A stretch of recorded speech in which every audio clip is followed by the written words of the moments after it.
कडा नगर परिषदेच्या निवडणुकीला सुरुवात झालेली आहे. कार्यक्रम थांबला होता.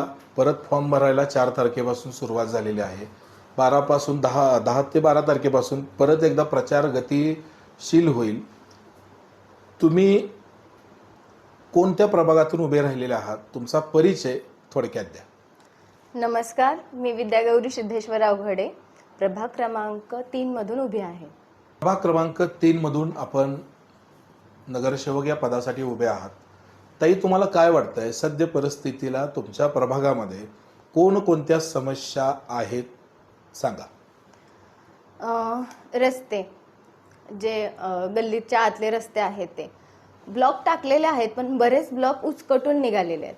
ते समोरच्या ब्लॉकवरती पाय ठेवलं की पाठीमागनं पाणी उडतं, डोक्यापर्यंत पाणी येतं ते. आणि गटारी, ज्या ओपन गटारी आहेत त्याच्यामध्ये खूप घाण साठते आणि त्याच्यामुळे डासांचा जास्त डास होतात. ते आरोग्यावरती त्याचा परिणाम होतो.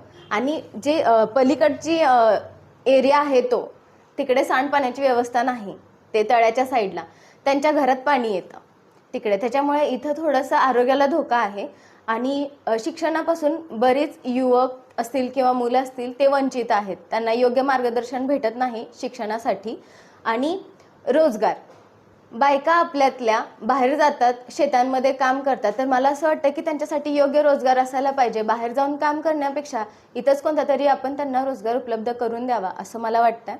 लायब्ररी आणि जिम आपल्याला मिळालेली होती, त्याच्यावरती काम करावं असं मला वाटतंय. त्याला येत असेल तर ते कितपत स्वच्छ आहे किंवा किती शुद्ध आहे तो पण जास्त मुद्दा महत्त्वाचा आहे, कारण ह्या गोष्टीचा पण आपल्या आरोग्यावरती परिणाम होतो. येणाऱ्या काळामध्ये तुम्ही तुमच्या प्रभागामध्ये कोणकोणत्या गोष्टी विकासात्मक बघू इच्छिता किंवा तुम्ही निवडून आल्यानंतर कोणकोणत्या गोष्टीवर भर तुम्ही द्याल? शिक्षण पहिला, आरोग्य आणि रोजगार. तर शिक्षण, रोजगार आणि रस्ते, आरोग्य ह्यावरती आपल्याला जास्त भर द्यायचा आहे, कारण रस्ते योग्य असणं जास्त गरजेचं आहे. जेव्हा की आपण रस्त्यावरून चालतोय, ते जे ब्लॉक उचकलेले आहेत त्याच्यामुळे पाणी उडतंय अंगावरती. तर आणि गटारी असतील तर ते गटार तुंबण्यामुळं आरोग्यावरती परिणाम होतोय. त्याच्यामुळे ते पण स्वच्छ पाहिजेत. रोज आलं पाहिजे पाणी आणि स्वच्छ आलं पाहिजे असं वाटतंय. जे पाणी एक दिवसाआड येतंय ते रोज आलं पाहिजे. तुम्हाला काय वाटतंय सद्य परिस्थितीला तुमच्या समोरचे सुद्धा उमेदवार आहेत, उमेदवाराबद्दल तुम्हाला काय वाटतंय? एक तर मी इथली आहे, त्यामुळे मला इथल्या समस्या जास्त मी जवळून बघितलेल्या आहेत. मी इथं वाढली आहे, तर मी प्रत्येकाच्या घराघरापर्यंत लहानपणी खेळून आली आहे. मला प्रत्येक जण माहिती आहे इथला व्यक्ती. तर त्यांच्या समस्या काय आहेत, महिलांच्या असतील किंवा त्यांच्या घरातल्या असतील, त्या प्रत्येक समस्या मला माहीत आहेत. तर त्याच्यावरती मी जास्त चांगल्यापणे काम करू शकते असं मला वाटतंय. आणि जे माझ्या समोरचे उभे राहिलेले आहेत ते प्रभाग क्रमांक 10चे आहेत, तर मला असं वाटतं की त्यांच्यापेक्षा जास्त प्रमाणात मला माहिती आहेत की इथल्या समस्या काय आहेत ते. सद्य परिस्थितीला या प्रभागामध्ये व्यसनाधीनता आहे, बेरोजगारी वाढलेली दिसते, महिलांच्या हाताला रोजगार नाही. काय वाटतंय तुम्हाला? व्यसनाधीनता खूप वाढलेली आहे. जे युवक आहेत ते पण व्यसनांच्या खूप आहारी गेलेले आहेत, तर ते कमी व्हायला पाहिजे. आणि मला ह्याच्यावरती पण काम करायचं आहे की आपल्यातल्या युवकांचं व्यसन कसं कमी झालं पाहिजे आणि त्यांचा कल शिक्षणाकडे कसा गेला पाहिजे. आणि येणारी जी पिढी आहे ते व्यसनाकडे न जाता शिक्षणाकडे कसं वळल ह्याच्यावरती आपण काम करणार आहे. आणि महिलांना बचत गटाच्या मार्फत असेल कर्ज देऊ आपण, किंवा बरेच रोजगार उपलब्ध करून देऊ, छोटे छोटे उद्योग सुरू करू आणि त्यांना रोजगार चांगला देण्याचा प्रयत्न करू. युवकांच्या बाबतीत तुम्ही कोणता निर्णय घेणार आहात? खूप युवक बेरोजगार आहेत, मग याबद्दल तुम्ही काय विशेष असे प्रयत्न करणार आहात निवडून आल्यानंतर? मंगळवेढ्याच्या लगतच MIDC आहे, तिथे वेगवेगळ्या कंपन्या आहेत, तर त्या कंपन्यांना आपण इकडे बोलवून तरुणांना कसा रोजगार उपलब्ध होईल जास्तीत जास्त प्रमाणात ह्याच्यावरती काम करूया.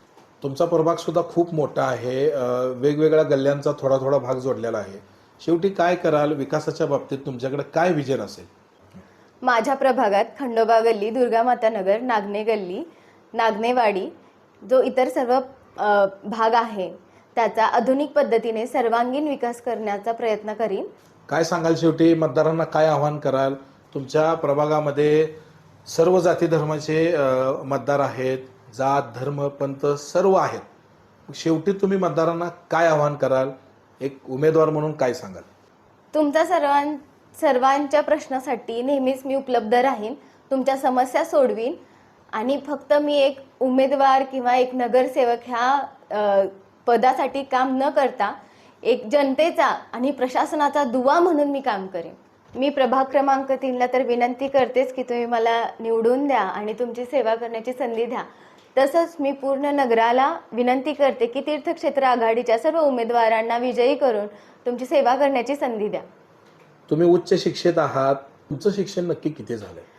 LLB लास्ट इयर आहे, एकच सेमिस्टर उरली आहे, त्याच्यानंतर मी वकील होतीये.